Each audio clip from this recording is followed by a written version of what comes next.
నమస్తే, welcome to HCV news bulletin. ముందుగా headlines చూద్దాం.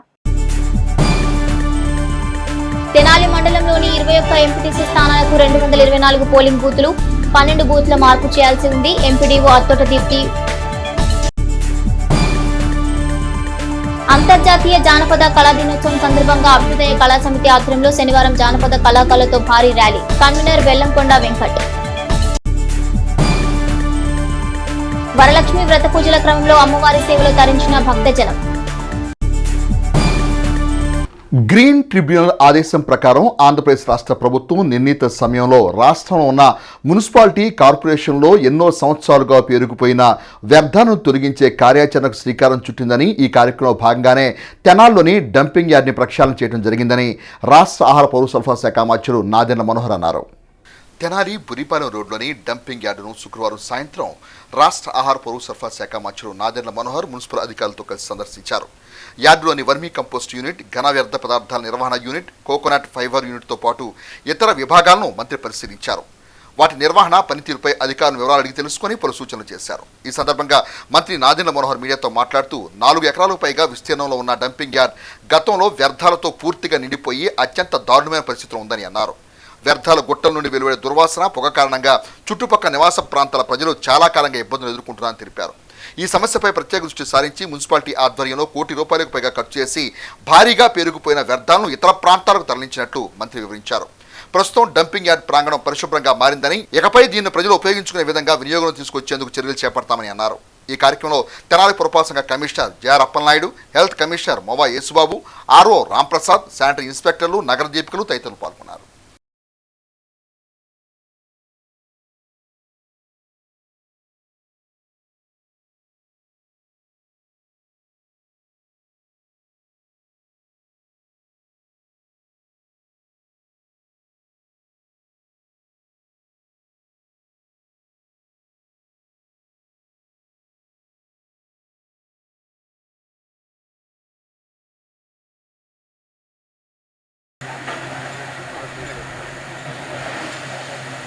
ట్రీటెడ్ వాటర్ అనేది ఉంటాయి.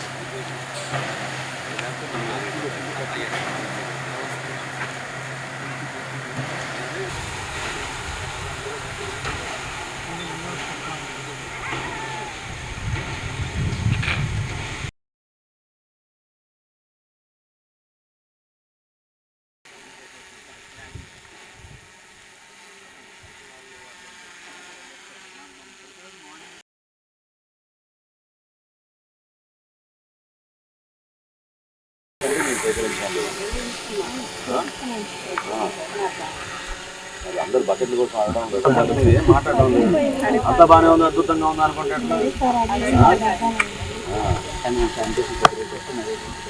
రాష్ట్ర ఎన్నికల కమిషన్ ఆదేశాల మేరకు జిల్లా కలెక్టర్ సూచనలకు అనుగుణంగా మండలంలో ఎంపీటీసీల పోలింగ్ కేంద్రాల పరిశీలనలో 12 పోలింగ్ కేంద్రాలను మార్పు చేయాల్సిన అవసరం గుర్తించామని మండల అభివృద్ధి అధికారి అత్తోట దీప్తి పేర్కొన్నారు. మండల పరిషత్ కార్యాలయంలోని తమ ఛాంబర్లో ఎంపీడీఓ అత్తోట దీప్తి శుక్రవారం మీడియాతో మాట్లాడుతూ తెనాలి మండలంలో 21 ఎంపీటీసీ స్థానాలకు మొత్తం 224 పోలింగ్ కేంద్రాలున్నాయని, ఉన్నతాధికారుల ఆదేశాల మేరకు ఉన్న పోలింగ్ కేంద్రాల పరిశీలన పూర్తి చేశామన్నారు. వీటిలో 12 పోలింగ్ కేంద్రాలు మార్పు చేయాల్సి ఉందన్నారు. కొలకలూరు 6, కటేవరం 1, నందివెలుగు 5 పోలింగ్ కేంద్రాలు మార్పు చేయాల్సి ఉందన్నారు. ఎన్నికల గైడ్లైన్స్ ప్రకారం తమ కార్యాచరణ కొనసాగుతున్నట్లు అత్తోట దీప్తి తెలిపారు. మనకి తెనాలి రూరల్కి సంబంధించి 224 పోలింగ్ స్టేషన్స్ ఉన్నాయి.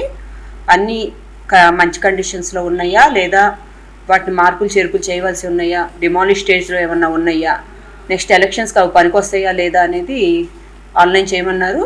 మనకి 224 పోలింగ్ స్టేషన్స్లో 12 పోలింగ్ స్టేషన్స్, కొలకలూరులో 6, కట్టవరంలో 1, నందివెలుగులో 6, మొత్తం 13 పోలింగ్ స్టేషన్స్ కొంచెం మార్చవలసిన పరిస్థితి ఉంది. వాటికి ఆల్టర్నేటివ్ ప్రపోజల్స్ కూడా రెడీ చేసి పెట్టాము. అక్కడ నియర్ బై దూరం లేకుండా ప్రజలకు ఇబ్బంది కలగకుండా ఉండేలాగా ప్రపోజ్ చేశాము. దీనికి సంబంధించి పొలిటికల్ పార్టీస్తో 22వ తారీఖు మార్నింగ్ మీటింగ్ కూడా కండక్ట్ చేయబోతూ ఉన్నాం. వాళ్ళ ఒపీనియన్స్ కూడా తీసుకొని డ్రాఫ్ట్ పబ్లికేషన్ ఈ నెల 23వ తారీఖున ఆదివారం వచ్చింది, ఆ రోజు మేము పబ్లిష్ చేస్తాము. ఇంకా వాళ్ళకి ఏమైనా ఇబ్బందులు ఉన్నా, వాళ్ళు ఇంకెక్క చోటైనా ప్రపోజ్ చేయాలంటే కూడా వాళ్ళు ఆ రోజు వచ్చి తెలిపినట్టయితే ప్రపోజల్ మేము పరిశీలించడం జరుగుతుంది.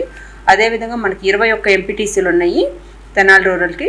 21 ఎంపీటీసీలను కూడా ఇప్పుడు ఇందాక మనం ఆన్లైన్ చేసేయడం జరిగింది. అండ్ అన్ని SC ST BC voters verification కూడా మనకు మొదలైంది. 15/6/2026 డ్రాఫ్ట్ పబ్లికేషన్ ఓటర్స్ లిస్టు ఏదైతే మనం పబ్లిష్ చేసామో దానికి సంబంధించి అందులో ఉండే ఎస్సీ ఎస్టీ బీసీ ఓటర్స్ని ఐడెంటిఫై చేయమని చెప్తున్నారు. ఆల్రెడీ ఐడెంటిఫై చేసే ఉన్నారు, బట్ రీవెరిఫికేషన్ ఒకసారి వాళ్ళకి సంబంధించిన వాళ్ళైనా నిజంగా ఎస్సీలేనా అంటే లైక్ ఒక్కొక్కసారి తప్పులు పడవచ్చు.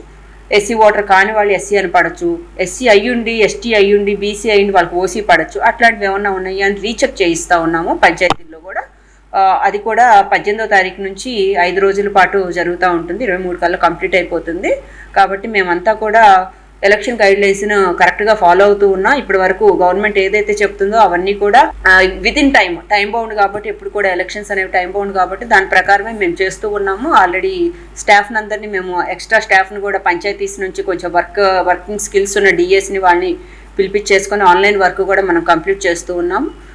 మేమైతే ప్రజలు రెడీగా ఉన్నాం, ప్రజలు కూడా సహకరించవలసిందిగా కోరుతున్నాం. Thank you. అంతర్జాతీయ జానపద కళా దినోత్సవాన్ని పురస్కరించుకుని ఈ నెల 22వ తేదీ అభ్యుదయ కళా సమితి ఆధ్వర్యంలో జానపద కళా ప్రదర్శనలతో ర్యాలీ నిర్వహించనున్నట్లు అభ్యుదయ కళా సమితి నాయకులు తెలిపారు. శుక్రవారం స్థానిక సిపిఐ కార్యాలయంలో ఏర్పాటు చేసిన మీడియా సమావేశంలో సీనియర్ నాయకులు బొల్లిముంత కృష్ణ మాట్లాడుతూ అభ్యుదయ కళా సమితి ఆరంభం నుండి అంతర్జాతీయ జానపద దినోత్సవాలను ఓ కార్యాచరణగా నిర్వహిస్తున్నట్లు తెలిపారు. ప్రస్తుతం నిర్వహించేది 26వ సంవత్సర ఉత్సవాలను ఈ నెల 22వ తేదీ సాయంత్రం 4 గంటల నుండి జానపద కళారూపాలతో ఉత్సవాలు నిర్వహించనున్నట్టు తెలిపారు. కార్యక్రమం కన్వీనర్ బెల్లంకొండ వెంకట్ మాట్లాడుతూ విభిన్న జానపద కళారూపాలలో సిద్ధహస్తులైన 100 మంది కళాకారులు శివాజీ చౌక్ నుండి భారీ ర్యాలీగా బోస్ రోడ్లోని శ్రీ వాసవి కన్యకా పరమేశ్వరి అమ్మవారి ఆలయం వరకు ప్రదర్శన ఉంటుందన్నారు. పట్టణంలోని కళాకారులు కళాభిమానులు జానపద కళా దినోత్సవాన్ని జయప్రదం చేయాలన్నారు. అనంతరం ప్రచార బ్రోచర్లను ఆవిష్కరించారు. కార్యక్రమంలో దేవరపల్లి నీలాంబరం, ఎంవి రఘునాథరావు, భీమేశ్వర ప్రసాద్, అనురాధ, వెంకటరమణ, కె మోనిక, వంశీ తదితరులు పాల్గొన్నారు. రేపు అంతర్జాతీయ జానపద కళా దినోత్సవం సందర్భంగా మన తెనాల్లో శివాజీ చౌక్ నుండి భారీ ఊరేగింపుగా దాదాపు 70 మంది కళాకారుల పైనే కోలాటం వాళ్ళు కానివ్వండి, చెక్క భజనలు కానివ్వండి, అలాగే హరికథలు కానివ్వండి, కర్రసాములు కానివ్వండి, ఇవన్నీ కూడా తెనాల్లో కొత్త పంధాలో అభ్యుదయ కళా సమితి నిర్వహించబోతుంది. దీనికి మా బొల్లిమంత కృష్ణ మాస్టర్ నిర్వహణలో అలాగే మార్కండేయులు గారు అలాగే ప్రముఖులంతా కూడా ఈ కార్యక్రమానికి అలాగే పాటిపాటి శ్రీనివాసరావు అంతా ఈ కార్యక్రమంలో పాల్గొని జయప్రదం చేయబోతున్నారు. అయితే కళలు అంతరించిపోతున్న ఈ తరుణంలో భారతదేశంలో ఈ జానపద కళలు ఎన్నో ఉన్నాయి, కానీ ఒక్క తెలుగు రాష్ట్రాల్లో మాత్రం తెలుగు రాష్ట్రాల్లో ఉన్న కళలు భారతదేశంలో ఎక్కడ కూడా లేవు. అది మనం గర్వంగా చెప్పుకునే విషయం. మరి అలాంటిది జానపద పాటలు జానపద నృత్యాలతో అలరించబోతున్నారు మన తెనాలి వారు. అందరూ కూడా సాయంత్రం 4:30 అందరూ కూడా శివాజీ చౌక్ రావాలి. భారీ ఊరేగింపుగా మనం గాంధీ చౌక్ మీదుగా అలాగే శ్రీ వాసవి కన్యకాపరమేశ్వరి సత్రం వరకు కూడా ఈ ప్రోగ్రాం జరుగుతుంది. ఆ తర్వాత సభా నిర్వహణ కార్యక్రమాలు అలాగే జానపద నృత్యాలు జానపద గీతాలతో మిమ్మల్ని అలరించబోతున్నారు. ప్రతి ఒక్కరు కూడా చేయవలసిన ప్రార్థిస్తున్నాం.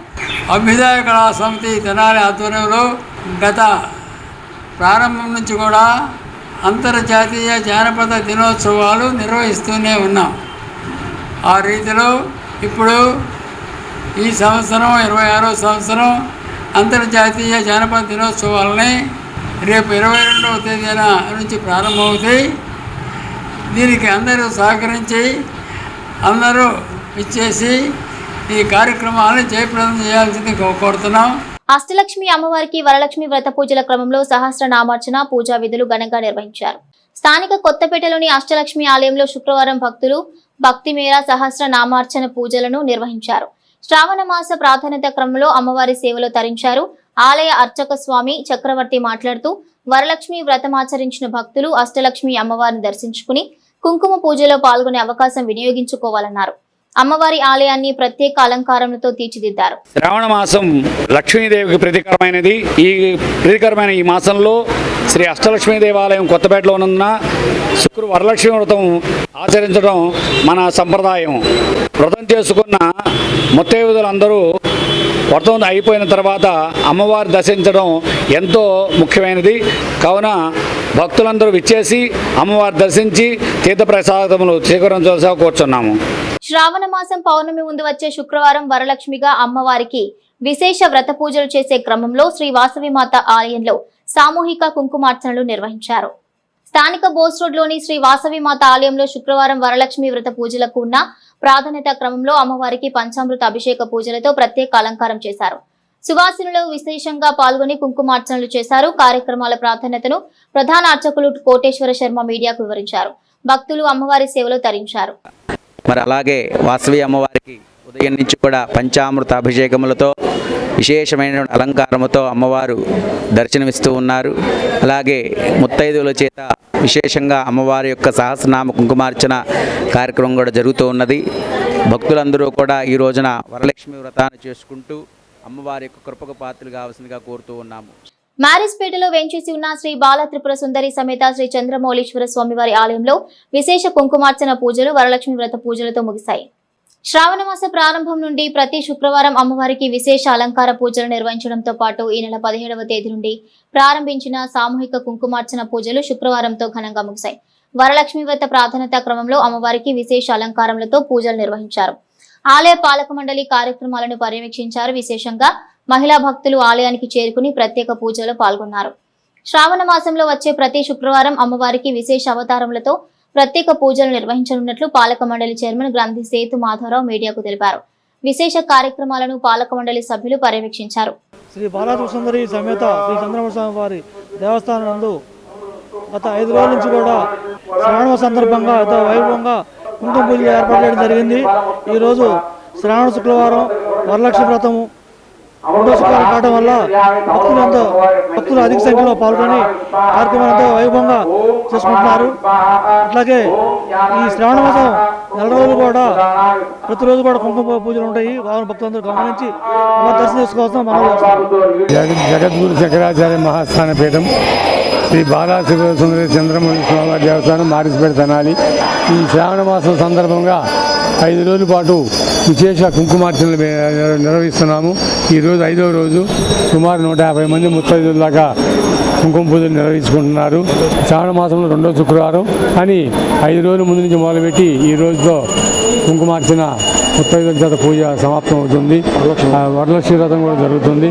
కావున భక్తులందరూ చక్కగా విశేషంగా పాల్గొని అమ్మవారి పూజలు జరుపుకుంటున్నారు. అందరికీ అమ్మవారి ఆశీర్వాదాలు కోరుకుంటున్నారు.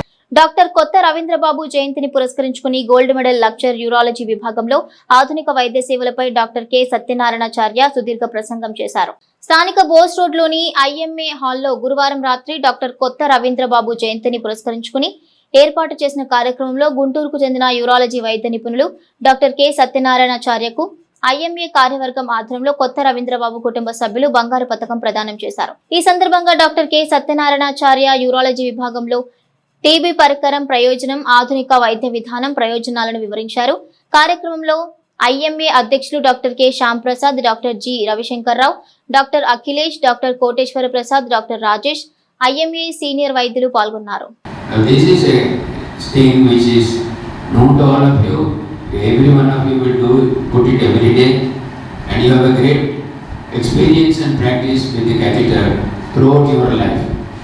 And still I thought there are certain caveats in the Foley catheter that every one of you have to know. Now this is how initially in the medieval ages the catheterization was done in a standing posture by a group of people holding the patient. Now number of types of Foley catheters are known. Two-way catheters is what you see every day and use every day. Three-way catheters are basically used mostly by the urologists. Doctor Kotha Ravindrababu గారి gold medal oration doctor KSN Chari గారు senior most urologist, eminent speaker, Telangana ఆంధ్రాలో number 2-3 పొజిషన్లో ఉన్నారు. ఆయన ఇవాళ gold medal ఒరేషన్కి వచ్చి Tenali ఐఎంఏలో talk చేశారు. ఇది మాకు చాలా ఆనందంగా ఉంది. ఈరోజు తెనాలి ఐఎంఏ హాల్ నందు డాక్టర్ కొత్త రవీంద్రబాబు గారు సీనియర్ మోస్ట్ సర్జన్ వారి జయంతి సందర్భంగా గుంటూరులో ప్రముఖ యూరాలజిస్ట్ డాక్టర్ కేఎస్ఎన్ చారి గారిని ఎండోన్మెంట్ లెక్చర్ కోసం ఆహ్వానించడం జరిగింది.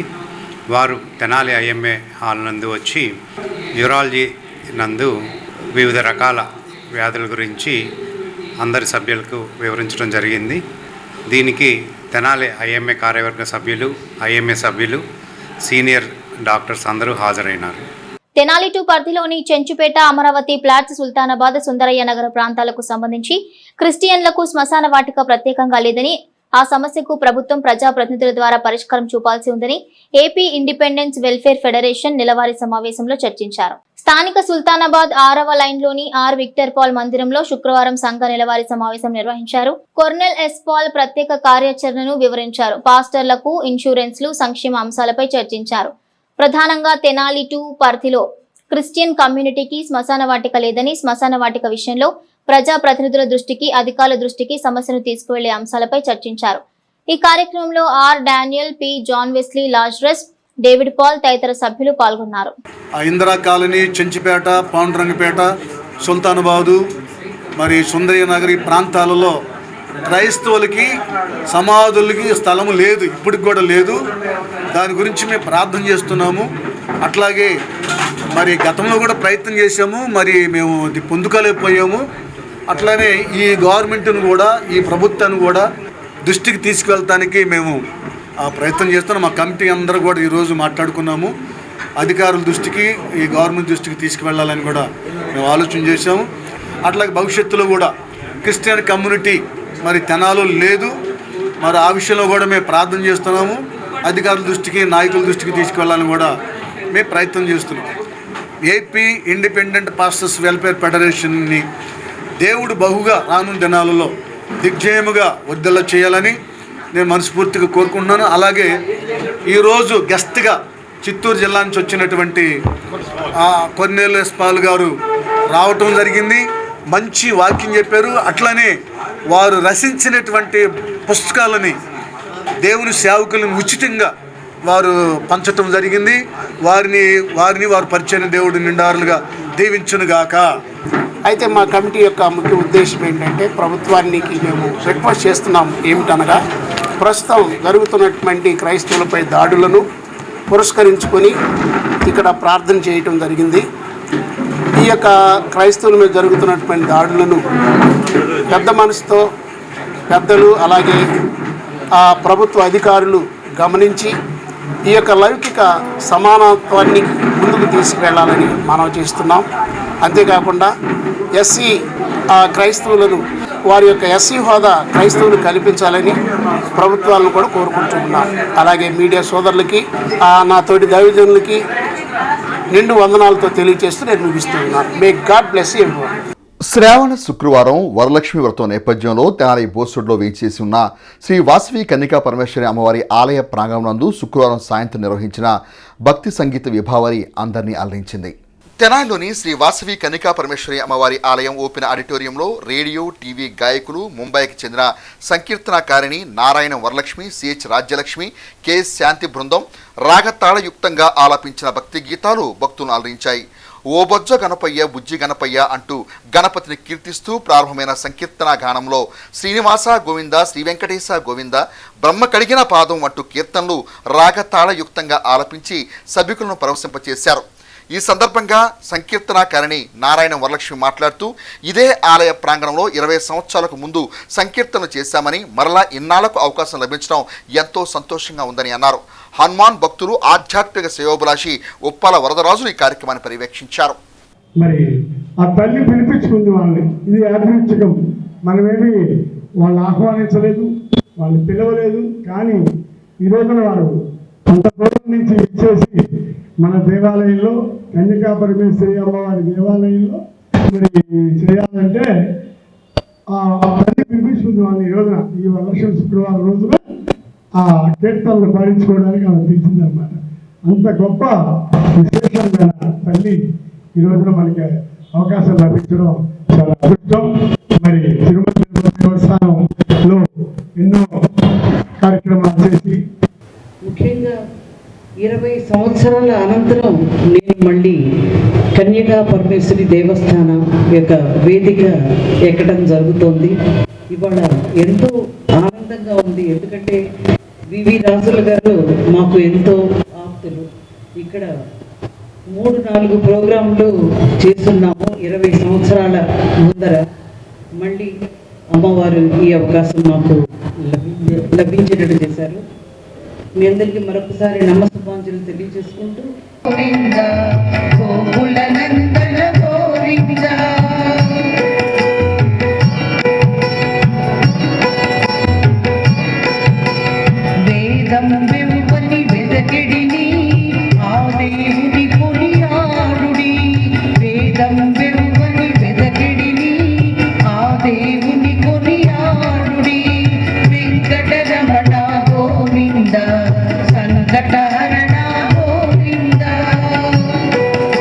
గ్రామీణ ప్రాంతాల్లోని ప్రజలకు క్యాన్సర్ వ్యాధి పట్ల అవగాహన కలగజేసి క్యాన్సర్ మహమ్మారిని సమాజం నుంచి పారద్రోలనే సంకల్పంతోనే ఉచిత వైద్య శిబిరాలు నిర్వహించుకుంటూ తాము ముందుకు సాగుతున్నామని Kakatiya community foundation chairman Guduru Satyanarayana పేర్కొన్నారు. బాపట్ల జిల్లా వేమూరు నియోజకవర్గ మండల కేంద్రం అమృతూరులోని ఆర్యవైశ్య కళ్యాణ మండపం నందు శుక్రవారం ఉచిత క్యాన్సర్ వ్యాధి నిర్ధారణ పరీక్షల శిబిరాన్ని ఆయన ప్రారంభించారు. ఈ సందర్భంగా ఆయన మాట్లాడుతూ క్యాన్సర్ రోగులను గుర్తించి అవసరమైన చికిత్స కూడా ఉచితంగా అందిస్తామని అన్నారు. గ్రామానికి చెందిన ప్రవాస భారతీయుడు కొత్తపల్లి రామకృష్ణ ఆర్థిక సహాయంతో వారి తల్లిదండ్రులు కొత్తపల్లి సుబ్బారావు నాగేంద్రంల జ్ఞాపకార్థం రేపల్లె వేమూరు నియోజకవర్గాల కాకతీయ సేవా సమితి సంయుక్త ఆధ్వర్యంలో ఈ శిబిరం నిర్వహించారు. హైదరాబాద్లోని Basavatarakam Indo American cancer institute and research centre promoted by NTR memorial cancer foundation నుంచి వచ్చిన వైద్యులు డి రవిశంకర్, గీతిక, సురేఖ, హారిక, లక్ష్మణ్, శరణు, అజయ్ చంద్ర గ్రామస్తులకు మెమోగ్రఫీ, గర్భాశయమునకు స్కానింగ్, పాప్ స్పియర్, ఊపిరితిత్తులకు ఎక్స్రే పరీక్ష నిర్వహించి తగు సూచనలు సలహాలు ఇచ్చారు. మాజీ ఎంపీపీ మైనే రత్నప్రసాద్ మాట్లాడుతూ కీర్తిశేషులు కొత్తపల్లి సుబ్బారావు తెలుగుదేశం పార్టీకి గ్రామాభివృద్ధికి తమదైన శైలిలో సహాయ సహకారాలు అందించారని, ఆయన సేవలు మరువలేమని అన్నారు. Rotary club of Andhra Paris అధ్యక్షులు డాక్టర్ కనగాల మధుసూదన్ ప్రసాద్ మాట్లాడుతూ గ్రామీణ ప్రాంతాల్లోని ప్రజానికం ప్రతి ఒక్కరూ అపోహలను విడనాడి అత్యాధునిక పరికరాలు కలిగిన మొబైల్ వాహనంలో అవసరమైన వైద్య పరీక్షలు చేయించుకోవడం వల్ల క్యాన్సర్ను ప్రాథమిక దశలను గుర్తించి నివారించవచ్చని, ప్రతి ఒక్కరూ ఈ శిబిరాన్ని సద్వినియోగం చేసుకోవాలని ప్రజా శ్రేయస్సు కోరి తల్లిదండ్రులను స్మరించుకుంటూ ఈ శిబిరం ఏర్పాటు చేసిన రామకృష్ణ కుటుంబ సభ్యులకు ప్రత్యేక కృతజ్ఞతలు తెలిపారు. ఈ కార్యక్రమంలో ఎన్ఆర్ఐ కొత్తపల్లి రామకృష్ణ, కొత్తపల్లి సాంబశివరావు, భాస్కర్రావు, గుత్తికొండ శాంతికుమారి, ఆలపడి నాగభూషణం, జాస్తి వినోదలక్ష్మి, కూచిపూడి సతీష్ కుమార్, ఎడ్లపల్లి మోహన్ తదితరులు పాల్గొన్నారు. ఇండో అమెరికన్ హాస్పిటల్ వాళ్ళు ఎంతో కేర్ తీసుకొని గ్రామాన తిరుగుతా ఈ క్యాన్సర్ మహమ్మారిని కొంచెం దూరం చేయాలని ప్రత్యేకంగా చెప్పేది ఏంటంటే, మన ఆడవాళ్ళందరూ దాచుకుంటా ఉన్నారు. వాళ్ళకి ఏదన్నా ఇబ్బంది వచ్చినా కానీ సరిగ్గా చెప్పరు. దానివల్ల చాలా అనర్థాలు జరిగిపోతున్నాయి. ఎట్టి పరిస్థితుల్లో మీరు ఏ కొంచెం చిన్న ఇబ్బంది ఉన్నా ప్రతిదీ క్యాన్సర్ లాంటిది అనుకుని ముందు దాన్ని ఏ విధంగా దాన్ని ఎలిమినేట్ చేయాలి, ఏ విధంగా దాన్ని క్రాస్ చెక్ చేసుకోవాలనేది మీరు డిసైడ్ చేయండి డాక్టర్ దగ్గరికి వెళ్ళి.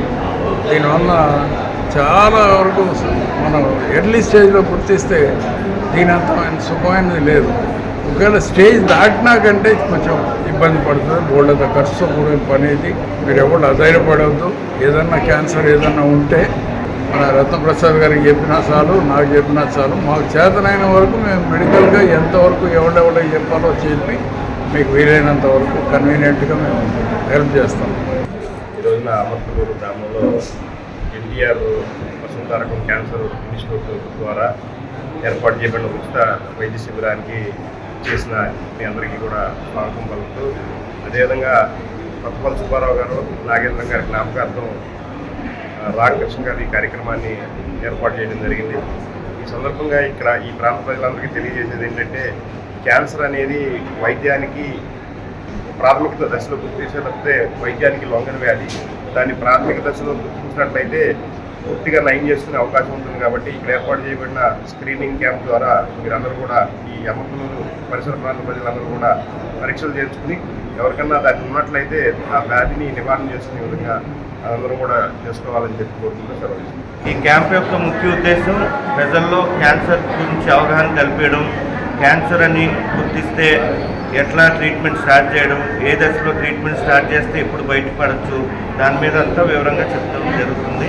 అట్లాగే మా సంచార వెహికల్లో ఈరోజు ఆడవాళ్ళకి మ్యామోగ్రామ్ పరీక్ష అంటే రొమ్ము గడ్డలకు సంబంధించిన పరీక్ష ఉన్నది. అట్లాగే కడుపులో ఏమన్నా గడ్డలు, గర్భాశయ గడ్డలు ఏమన్నా ఉంటే అల్ట్రాసోనోగ్రఫీ చేయడం జరుగుతుంది. ముఖ్యంగా ప్యాప్ స్మియర్ టెస్ట్ అంటే ఆడవాళ్ళకి సర్విక్స్ రీజన్ నుంచి చిన్న ఇది తీసి స్లైడ్ మీద వేసుకునేది, దాన్ని కూడా పరీక్ష చేయడం జరుగుతుంది. సో ఈ క్యాంప్ యొక్క ముఖ్య ఉద్దేశం మనకి ఏమన్నా దీర్ఘకాలిక జబ్బులు ఉంటే అవి ఏమన్నా బయట పెడితే అవి క్యాన్సర్గా అయ్యే లక్షణం ఉందా లేదా అని గుర్తించవచ్చు. సో ప్రజలందరూ ఈ కార్యక్రమాన్ని వినియోగించుకోవాలని కోరుతున్నాను. మా సుబ్బారావు అన్నయ్య గారి అబ్బాయి. మరి ఆయన వాళ్ళ నాన్నగారు దీంతోనే చనిపోవడంతో వారు వచ్చి పెడతానంటాం. మరి వాస్తవంగా వాళ్ళ నాన్నగారిని చూస్తే వాళ్ళ నాన్నగారు ఊరు ఉమ్మడి పని అంటే అన్నీ చూసేవాడు. ఎర్రగొండ రోడ్డు విషయంలో మరి వేపియాలన్నా, అంతకుముందు తెలుగుదేశం పార్టీకి సంబంధించి తిరగాలన్నా, వెనక మరి రామాలయం గుడికి తిరగాలి, ఏదైనా ఉమ్మడి పని అంటే ముందు ఆయన ఉంటాడు. మరి అదే వారసత్వం రామకృష్ణకి వచ్చింది. వాళ్ళ అమ్మగారు కూడా అంతే. వాళ్ళ ఇంటికి వెళ్తే మనం వద్దన్న కొద్ది పెడుతుంటారు. అంటే వాళ్ళిద్దరిది రామకృష్ణకి వచ్చింది. రామకృష్ణ మరి అమెరికాలో చాలామంది పిల్లలకి మనం ఎప్పుడు వింటానే ఉన్నాం. మన గ్రామంలో చాలామంది చుట్టుపక్కల గ్రామాలలో కూడా ఉన్నారు.